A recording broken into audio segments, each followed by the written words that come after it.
Okay, so we're back to the loaves. They've been proving now for a couple of hours, maybe 2.5 hours. I retarded them in the fridge a little bit because it was a bit hot in my kitchen, so once I'd shaped them I put them into the fridge for an hour and a half and then brought them out just as I was taking the kids to bed and let them warm up a bit. You can retard them overnight if your fridge is cold enough, and what they'll do is just slow down the fermentation. As you can see, this isn't like your average white bread where it bulks up and will double in size or triple in size before it's ready to bake. It's like a slow process. What they've done is they've filled the bannetons. Now sometimes they'll come right up and sometimes they'll just spread out. You see they've got a nice wobble to them. And if I press gently on a floured spot there, see the indentation?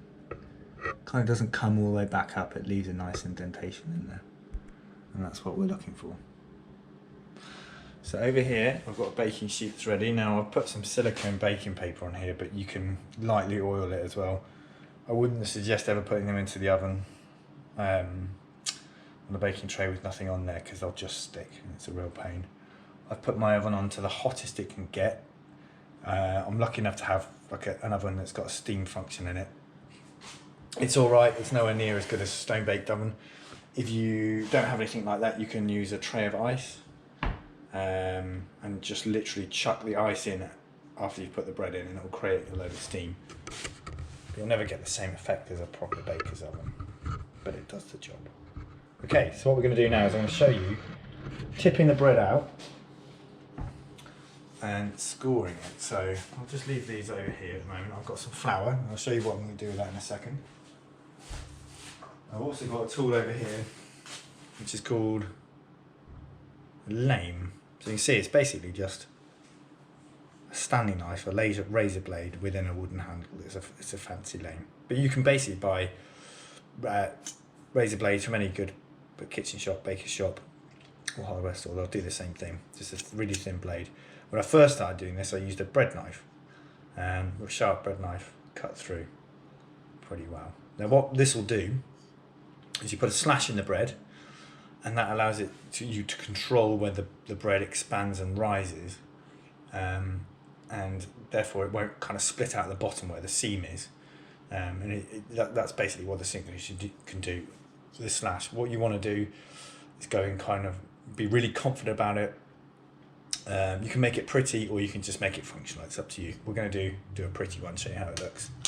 So as I get my banneton, now if you're lucky enough to have bannetons, it's a fairly easy process to pull these out. If you have a bowl, it's the same process, you just want to be a bit careful. You can cook in Dutch ovens as well, which I'll do in a future video. What I'm going to do is now show you how to tip it out. So it's literally gently roll, let it just fall onto the parchment. Number one. And number two. See there, quite nice and plump.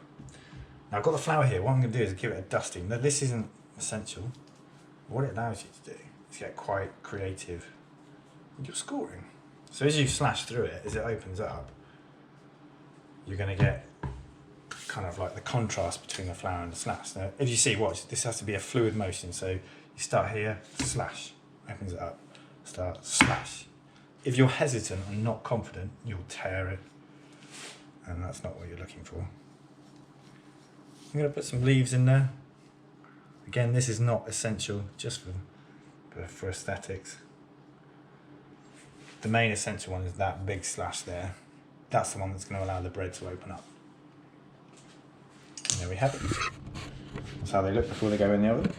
What I'm going to do is I'll take these over. Carefully does it. So I've got my oven on max temperature. What we're going to do is max temperature for about 10 minutes. In we go. Gently does it. Steam on. This is where you chuck your ice in if you had it. So what I'm going to do is cook that 10 minutes at 250. Then I'm going to lower the temperature to 200. And then bake that for another 40 to 50 minutes, just depending on what they look like after that time. Thanks very much.